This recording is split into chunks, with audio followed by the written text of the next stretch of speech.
Hey everybody, this is Matthew and Pemba, and I'm going to teach you guys about how to use Character Animator with OBS. Now, to explain a little bit about what each one of them are. So right here, this is OBS. So maybe you've used in the past, if you're an instructional designer, which is what I'm going to school for my master's degree. OBS is a free alternative to Camtasia. So Camtasia is kind of like a recording software that has the ability to kind of add things in like multimedia assets that you could put in there. But OBS is a free alternative, and I am very much into open source. So definitely, if you want to, or if you already have Camtasia, continue using that. But this is for OBS people who are interested in learning about what OBS really is. And if you're a big fan of Character Animator like I am, which Character Animator is, right here, this is software from Adobe. So if you have the Adobe Creative Cloud, you're going to need that. So that's going to be very important. What Adobe Character Animator is that allows you to create a puppet. This is a puppet I created. And here he is. There he is. Oh, look at him go. He's waving his hand. I created him. And he could actually match what I'm doing in real time. And it renders that. And I'll show it to you real quick. Just give me a quick second while I get that going. So right here, that's taking my well, oops, select the camera is unavailable. Okay, that's right, because I'm using this. So I'll show it to you. I'll show it afterwards in a quick video that I'll put together. But that, usually, when you click on something like this, the camera is being used in OBS. So unfortunately, I won't be able to do it for both ways. But this is where you would usually go, and this is where you would usually use the microphone. So if your web camera is good enough, I just got a new one, so it's a little bit better and brighter. That will be able to kind of show how the character is moving on screen. But for now, for the sake of this, we're just going to leave it the way it is. So if you have Character Animator and you have OBS, OBS is super important, and New Tech NDI. Now, what New Tech is, it's a way to stream multimedia assets over media like Camtasia or OBS, and it's like a network device interface that allows you to do that. So you could actually stream to many different locations, including probably people who've used Twitch. That could also be used in Twitch too, so you could actually use your character animated character in Twitch, and I'm going to show you how that's done. So if you don't have OBS, go to this page, go ahead and download it for whatever actual program you have, for whatever OS system you have. This video I'm going to be using Windows, which is probably the most predominant one that we'd be using, but Mac is, always good too. So if you have Mac, I haven't really done NDI with Mac recently, so you're kind of on your own with that one, so I'm mostly doing this for Windows. So if you click on Windows, you're going to be able to install that one and follow through the process. And just like how I'm recording my video right now, how you're watching this the desktop and watching me, is that I'm showing you through OBS, which is how this works. So then there's this one called, oops, let me get rid of that. So NDI, which is from New Tech. This will allow you to, there's this kind of like a streaming service. So it's a next generation to help stream different content to things like Camtasia, OBS, and several other things as well. Now they have an entire camera. I typically don't use their versions of things because I could easily mix them together, but you are more than welcome to do so. So I haven't done that, but that's definitely not for me. But what NDI tools do, now this is completely free. So you don't have to worry about it. None of this stuff is going to cost you any money. That's what's really wonderful about this. If you look closely, you're going to see NDI for Adobe Creative Cloud. Now that in this section is what you're going to want. Now a lot of them already do that, like NDI tools for Mac. There's a little bit more for Windows, but you're going to need that in there in order to do so. So now that you have OBS and you have the New Tech already installed.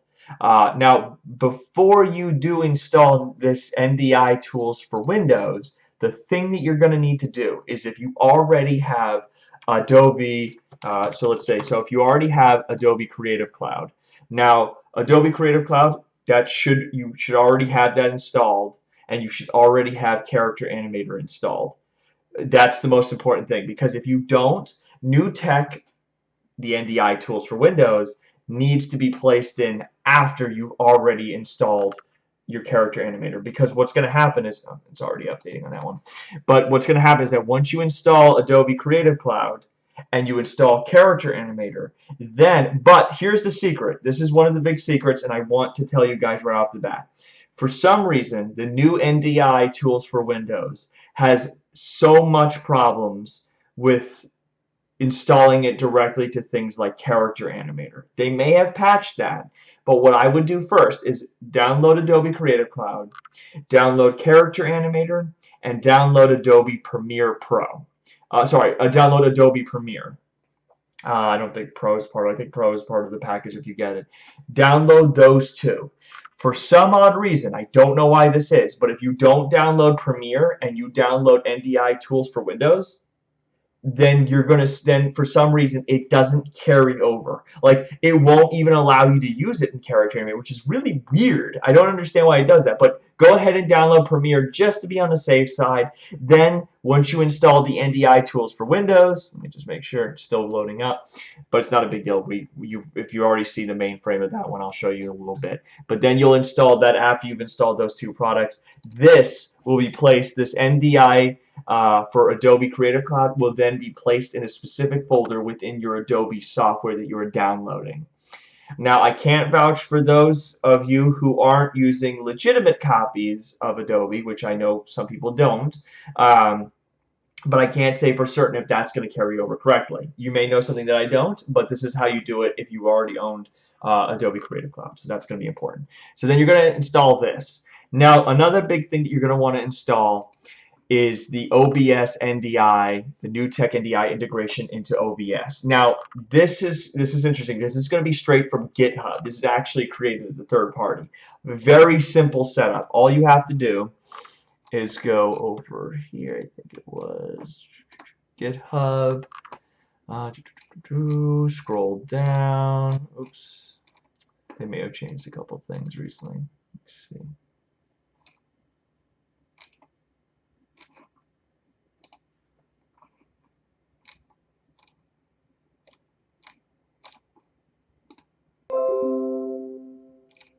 Here we go. So let me go back really quick just to make sure. So right here, the OBS NDI, as you scroll down, there's going to be binaries for Windows, Mac OS, and Linux are available in the release action. So if you click on the releases, it's going to show you the Ubuntu package bug fix. Don't worry, it says that, but there's a Windows installer right here that you can go ahead. Once you install that, but make sure you have OBS installed first. So do that first. So the first things first, download Adobe Creative Cloud, download Premiere, download Character Animator, download OBS first. Then you could download the new tech tools for Windows, and then you could download the NDI to OBS. You want to do those all in that order, otherwise it can mess up. So I just want to let you guys know that. So let me just go back. I believe it was Creative Cloud. I don't know why it keeps going away. So now here's Creative Cloud. Here is all the ones that I have installed. So Premiere Pro and Character Animator. For some reason, Character Animator, no matter what I do, it does not work with the NDI unless I download Premiere Pro. Weird as hell, but just, you know, if you run into that problem where you only do Character Animator, you might run into that problem too. If not, congratulations. Tell me what you did in the comments because I'm interested. But Premiere Pro. Anyway, moving on. So now that you have all those installed, if you did it appropriately, you should be good to go. Now what you can do is you can open up this bit of software right here. Now unfortunately I won't be able to show you because of where I'm filming at this point, but I can try it. I'm going to give it a shot. So right here you're going to bring up a puppet. You know, get your puppet started. I would like to show you this, but that's only because I'm using OBS right now, but typically that's where you would go to be able to use your facial structure, your hand movements to make the character move on screen. Fortunately, I don't have that because I'm using it right now. But around the bottom here, where I'm like holding my mouse right now, if you scroll over here, you're going to see the stream live. Now that's important. That has to be activated. Now mine is already activated because it's labeled in blue. When you activate it, it's going to come up with a pop-up window that's going to show you live output. And if it's installed correctly, it will show that when you have OBS open, it will show that OBS is available. You're going to click on that, and that's going to show the ability for you to get into the actual program itself. So let me see if I can actually get that going for you guys. Just bear with me. Okay. Ah, there we go. So here he is. So as you can see right there, if you can see on the screen, I'm making him move. Now again, you can see how he's moving on the screen. This is him in the background, but this is him up front, kind of walking back. There he is. He's kind of going around there. He's kind of like, hey, look at me. Now I'm in this video. So you can move his hands around. You can do that. But again, see how he's kind of part of OBS. You can use that. Now this is really cool. So I know you see a lot of like VTubers and they do some of the anime characters. You can do that as well. There's another program called VROID, which allows you to do anime characters that are pre-built that you could kind of design a little bit, maybe change it around. As long as you know certain 3D rendering topics, you could easily do that. But this is mostly just for character animator translated to OBS, seeing what you could actually do for it. It's incredible what you could actually do. So that's one of the big things I want to talk to you guys about.